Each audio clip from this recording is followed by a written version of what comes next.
Doctor B Jayaraja, പലപ്പോഴും നമ്മൾ മലയാളികൾ ഇന്ത്യയിൽ തന്നെ ആരോഗ്യ മേഖലയിൽ ഒന്നാമതായി നിൽക്കുന്നു എന്നതിനെക്കുറിച്ച് അഭിമാനം കൊള്ളുന്നവരാണ്. ജീവിത നിലവാരത്തിൽ നമ്മൾ യൂറോപ്യൻ രാജ്യങ്ങളോട് കിടപിടിക്കും എന്നാണ് പലപ്പോഴും സർക്കാരുകൾ അവകാശപ്പെടാറുള്ളത്. അതിൻ്റെ ഉത്തരവാദിത്തം എന്നത് ഇടതു വലതു പക്ഷങ്ങൾ മാറി മാറി അവകാശപ്പെടാറുമൊക്കെയുണ്ട്. കോവിഡ് പ്രതിരോധത്തിലടക്കം നമ്മൾ നടത്തിയത് മാതൃകാപരമായ പ്രവർത്തനമാണ്, അത് ലോകം തന്നെ മാതൃകയാക്കിയതാണ് എന്നൊക്കെ ഈ സർക്കാരുകൾ പോലും അവകാശപ്പെടാറുണ്ട്. അതിനിടയിലാണ് വീട്ടിലെ പ്രസവത്തെ തുടർന്ന് ഈ 2025 ഒരു സ്ത്രീ മരിക്കുന്നത്. അത് മാത്രവുമല്ല, കണക്കുകൾ ഞെട്ടിക്കുന്നതാണ് എന്ന് മാധ്യമങ്ങളടക്കം പുറത്തുവിടുമ്പോൾ അതിനോട് സർക്കാരും മൗനം പാലിക്കുന്നു. മുഖ്യധാരാ രാഷ്ട്രീയ പാർട്ടികൾ ഒന്നടങ്കം CPIM അടക്കം ഉള്ള രാഷ്ട്രീയ പാർട്ടികൾ കൃത്യമായ ഒരു നിലപാട് സ്വീകരിക്കാതെ അഴകുഴമ്പൻ മട്ടിൽ അതിൽ നിന്ന് ഒഴിഞ്ഞു മാറുന്നു. അത് അങ്ങേയറ്റം ലജ്ജാകരം കൂടിയല്ലേ ഡോക്ടർ ജയരാജ്?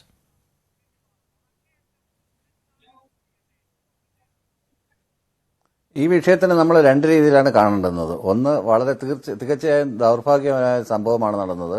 വീട്ടിലെ പ്രസവത്തിനെ തുടർന്ന് പിന്നെ ഈ മരണപ്പെട്ട ഒരു സ്ത്രീ, അവരുടെ ആരാരുമില്ലാത്ത ഒരു കുട്ടി, അപ്പോൾ 4ാമത്തെ പ്രസവത്തിലാണെന്ന് തോന്നുന്നു ആ കുട്ടി കൊല്ലപ്പെട്ടത്. അപ്പോൾ കേരളം പോലൊരു സമൂഹത്തിൽ ഇത് ഒരിക്കലും നടന്നുകൂടാനാവാത്ത ഒരു കാര്യമാണ്. ഒന്നാമത്, ഈ ഹോം ഡെലിവറി എന്ന് പറയുന്നത് എല്ലാ സ്ഥലങ്ങളിലും നടക്കാറുണ്ട്, വിദേശ രാജ്യങ്ങളിൽ, യൂറോപ്യൻ രാജ്യങ്ങളിലൊക്കെ നടക്കാറുണ്ട്. പക്ഷെ നടക്കുന്നത് എമർജൻസി മെഡിക്കൽ കെയർ അവർക്ക് കിട്ടും, അല്ലെങ്കിൽ ഒരു മിഡ്വൈഫിന്റെ സേവനം അവിടെ ഉണ്ട്. എന്തെങ്കിലും ഇപ്പോൾ 1-2 കേസുകളിൽ നമുക്കിപ്പോൾ ഹൈ റിസ്ക് പ്രഗ്നൻസി ആണെങ്കിൽ, ഉദാഹരണത്തിന് BP കൂടുതലുണ്ടെങ്കിൽ, അല്ലെങ്കിൽ ബ്രീച്ച് ബർത്ത് ആണെങ്കിൽ, അതല്ലെങ്കിൽ ഹെമറേജ് ഉള്ള കേസുകളിൽ, ഇത്തരം കേസുകളിലൊക്കെ ഹോസ്പിറ്റലൈസേഷൻ തന്നെയാണ്, അല്ലെങ്കിൽ C-സെക്ഷൻ വേണ്ടുന്ന കേസുകളിൽ ഇതെല്ലാം ഹോസ്പിറ്റലൈസേഷൻ തന്നെയാണ് പ്രധാനം. അല്ലാതെ ഹോം ഡെലിവറി ചെയ്യണമെന്നുണ്ടെങ്കിൽ ഏറ്റവും അടുത്ത് ഹോസ്പിറ്റൽ ഉണ്ടാവണം, അതിന് പോകാനുള്ള സംവിധാനം വേണം, പ്രാക്ടീസ് ഉള്ള നല്ല എക്സ്പീരിയൻസ് ഉള്ള ഒരു മിഡ്വൈഫിന്റെ സഹായത്തോടു കൂടി ഹോം ഡെലിവറി ആവാമെന്ന് പല യൂറോപ്യൻ രാജ്യങ്ങളും തെളിയിച്ചിട്ടുണ്ട്. പക്ഷേ ഡോക്ടർ ജയരാജ്, ഈ യൂറോപ്യൻ രാജ്യങ്ങൾ അത് തെളിയിക്കുന്നുവെങ്കിൽ അത് അവരുടെ ശാസ്ത്ര പുരോഗതിയുടെ ഭാഗം കൂടിയായിട്ടാണ് എന്നതാണല്ലോ വസ്തുത. അതായത് ഒരു വീട്ടിൽ തന്നെ പ്രസവം എടുക്കാൻ പറ്റുന്ന തരത്തിലേക്ക് അവർ ശാസ്ത്രീയമായി പുരോഗമിക്കപ്പെട്ടു പോകുന്നു എന്നുള്ളതാണ്.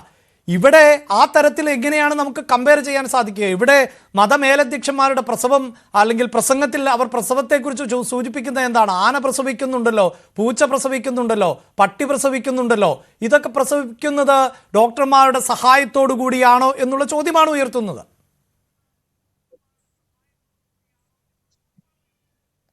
അത് മാത്രമല്ല, നമ്മളുടെ പൊതുസമൂഹത്തിന് അങ്ങനെ ഒരു ബോധമുണ്ട്. കാര്യം, എന്റെ അമ്മമ്മയ്ക്ക് 12 മക്കളുണ്ടായിരുന്നു. ഈ 12 മക്കള് വീട്ടിൽ തന്നെയാണ് പ്രസവിച്ചത്. അരി ഇടിച്ചുകൊണ്ടിരുന്നപ്പോഴാണ് ഒരു പ്രസവം നടന്നതെന്നൊക്കെ ചിലർ അവകാശവാദം ഉന്നയിക്കാറുണ്ട്. പക്ഷെ വാസ്തവം എത്രയാണ്? എത്ര കുട്ടികൾ മരിച്ചു, എത്ര കുട്ടികൾ ജീവിച്ചിരിപ്പുണ്ട്, എത്ര കുട്ടികൾ ആരോഗ്യത്തോടെ ഉണ്ട്, എത്ര കുട്ടികൾ മെന്റലി റിട്ടാർഡഡ് അല്ലാത്തതുണ്ട്, എത്ര കുട്ടികൾക്ക് അസ്ഫിക്സിയ സംഭവിച്ചിട്ടുണ്ട്, എത്ര കുട്ടികൾക്ക് ഉംബിലിക്കൽ കോഡ് കഴുത്തിൽ ചുറ്റി മരണം സംഭവിച്ചിട്ടുണ്ട്. ഇതിനെക്കുറിച്ചുള്ള ഒരു ധാരണയുമില്ലാതെ പണ്ട് എങ്ങനെ ചെയ്തിരുന്നുണ്ട്. ഇപ്പൊ അഡ്വാൻസ്ഡ് ടെക്നോളജി ഉണ്ടല്ലോ. ഇപ്പൊ നമ്മൾ ഇസ്ലാമിനെ സംബന്ധിച്ചിടത്തോളം പ്രിൻസ് ഓഫ് മെഡിക്കൽ സയൻസ് എന്ന് പറയുന്ന അവിസെന്നയൊക്കെ അറേബ്യയിൽ നിന്നാണ്. അപ്പോൾ ഈവൻ നമ്മുടെ ഹൈപ്പോഡെർമിക് നീഡിൽ വരെ കണ്ടുപിടിച്ചത് അറേബ്യയിലാണ്.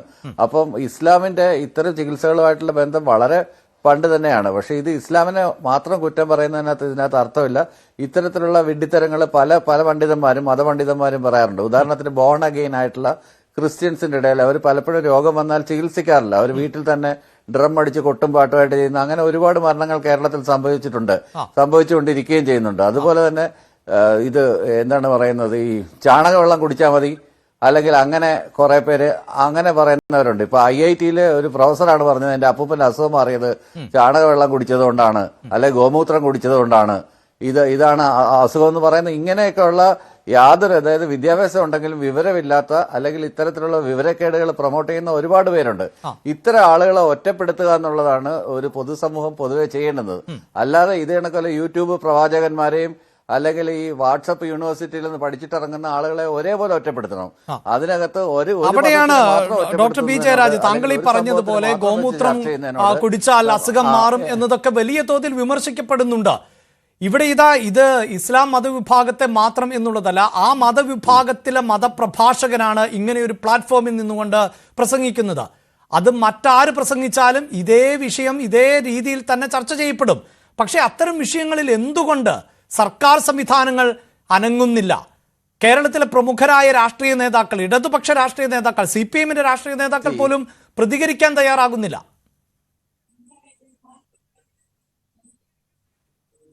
വാക്സിനേഷനെ കുറിച്ച് നമുക്കൊരു ധാരണയുണ്ട്. വാക്സിനേഷൻ ചെയ്യുന്നതുകൊണ്ട് എന്തെങ്കിലും ആഗോള ഏതാണ്ട് അട്ടിമറിയാണ്, അതിന്റെ ഭാഗമായിട്ടാണ്, ഇങ്ങനെ ഗൂഢാലോചനയുടെ ഭാഗമായിട്ടാണ് ആവശ്യമില്ലാത്ത വാക്സിനേഷനുകൾ മനുഷ്യനിൽ അടിച്ചേൽപ്പിക്കുന്നതെന്ന് പറഞ്ഞിട്ട് അങ്ങനെ വാക്സിനേഷൻ മലബാർ മേഖലയിൽ കൂടുതൽ ആളുകൾ ബ്ലോക്ക് ചെയ്തതിന്റെ ഭാഗമായിട്ട് എത്ര കുട്ടികൾ വികലാംഗരായി ജനിച്ചു എന്നുള്ളതിന്റെ കണക്കൊക്കെ കേരള ഗവൺമെന്റിന്റെ കയ്യിലുണ്ട്. ഇപ്പൊ ഉദാഹരണത്തിന് ഇതേ ആളുകൾ തന്നെ സൗദി അറേബ്യയിലേക്കോ അല്ലെ UAE-ലോട്ടൊക്കെ പോകുമ്പോഴത്തേക്കും അവിടെ അവർക്ക് ജോബ് കാർഡ്, ജോബ് വിസ അടിക്കണം എന്നുണ്ടെങ്കിൽ വാക്സിനേഷൻ നിർബന്ധമാണ്.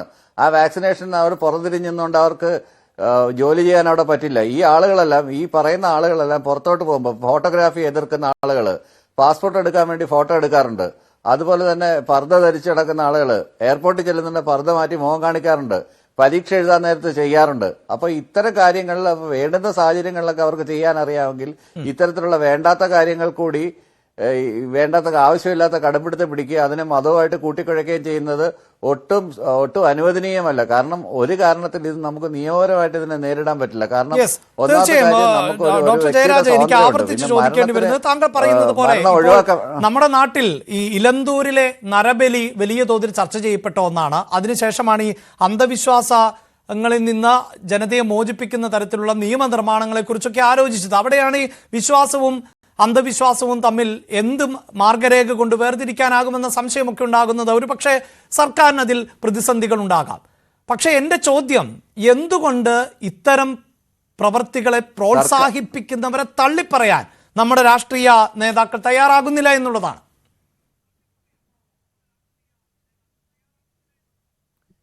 ഇത് ജനറലി ഇപ്പോൾ ഒരു രാഷ്ട്രീയ പാർട്ടി ഒരു സമ്മേളനം വിളിച്ചുകൂട്ടി തള്ളി പറയാതെ തന്നെ ഇതിനകത്ത് പ്രതികരിക്കേണ്ടുന്ന ആളുകളെല്ലാം കൃത്യമായിട്ടുള്ള പ്രതികരണങ്ങൾ നടത്തുന്നുണ്ട്. അത് കോൺഗ്രസിന്റെ ഭാഗത്തു നിന്നായാലും പിന്നെ ഇടതുപക്ഷത്തിന്റെ ഭാഗത്തായാലും അത്ര അതിശക്തമായിട്ടുള്ള ഇത് നേരത്തെ തന്നെ. ഇപ്പൊ ഉദാഹരണത്തിന് ഇപ്പം നമ്മുടെ സ്പീക്കറായിട്ടുള്ള ഒരാള് ഒരു കമന്റ് പറഞ്ഞപ്പോൾ തന്നെ എന്തെല്ലാം വിമർശനങ്ങൾക്ക് ഇതായി. അതായത് 5 പള്ളികളിൽ ഒരേ സമയത്ത് എന്തിനാണ് വാങ്ക് വിളിക്കുന്നതെന്ന് ചോദിച്ചപ്പം ഒരേ സാധനം തന്നെയല്ലേ വിളിക്കുന്നത്, അടുത്തടുത്തുള്ള പള്ളികളിൽ എന്തിനാണെന്ന് ചോദിച്ചപ്പോൾ അതൊരു വലിയ വിഷയമായി. അപ്പോൾ അത് തന്നെയാണ് ഡോക്ടർ ജയരാജന്റെ സംശയം. അതായത് ഇതൊരു വിവാദമായാലോ അല്ലെങ്കിൽ ഒരു മതവിഭാഗത്തിനെ ചൊടിപ്പിക്കുന്നതായാലോ ഒറ്റപ്പെടുത്തില്ല. ഈ അനാചാരം അങ്ങ് നടന്നുകൊള്ളട്ടെ, ഇതിനോട് നിശബ്ദത പാലിക്കാം, അതാണോ എന്നുള്ളത് തന്നെയാണ് ഞാൻ താങ്കളോട് ചോദിച്ചത്. അങ്ങനെയല്ല പറയേണ്ടത്.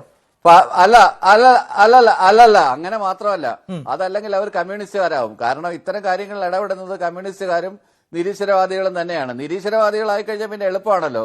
നിരീശ്വരവാദികൾ അങ്ങനെയൊക്കെ പറയും, കമ്മ്യൂണിസ്റ്റുകാർ അങ്ങനെയൊക്കെ പറയും, അത് അവന്റെയൊക്കെ വിശ്വാസമാണ് എന്ന് പറഞ്ഞിട്ട് ഒറ്റപ്പെടുത്തി തള്ളുന്ന ഒരു പ്രവണത മുസ്ലിം ലീഗിന്റെ ഭാഗത്തുനിന്ന് ധാരാളമായിട്ട് കണ്ടുവരുന്നുണ്ട്.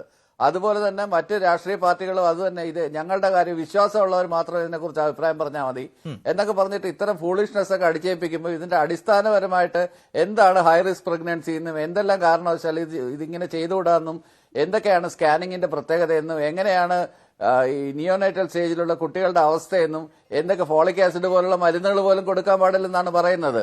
അപ്പോൾ അങ്ങനെയുള്ള മരുന്നുകളെല്ലാം എതിർത്തുകൊണ്ട് കേരള സമൂഹം എവിടെ ചെന്ന് നിൽക്കും എന്നുള്ളതിനെ കുറിച്ച് എല്ലാവരും കൺസേൺഡ് ആണ്. എല്ലാവരും അതിനെക്കുറിച്ച് പ്രതികരിക്കുന്നുണ്ട്, പ്രതികരിക്കുന്ന വേദികളിലെല്ലാം പ്രതികരിക്കുന്നുണ്ട്. അതിന് പക്ഷെ എന്തായാലും ഇതിലൊരു പ്രതികരണം താങ്കൾ ഈ പറയുന്ന പോലെ CPIM-ന്റെ നേതാക്കൾ, CPIM-ന്റെ സംസ്ഥാന സെക്രട്ടറിയോ അല്ലെങ്കിൽ കേരളത്തിന്റെ മുഖ്യമന്ത്രിയോ മറ്റു വകുപ്പ് മന്ത്രിമാരോ പ്രതിപക്ഷ നേതാവോ മുസ്ലിം ലീഗിന്റെ നേതാക്കളോ ഒന്നും പ്രതികരിച്ച് കാണുന്നില്ല ഡോക്ടർ ജയരാജ്.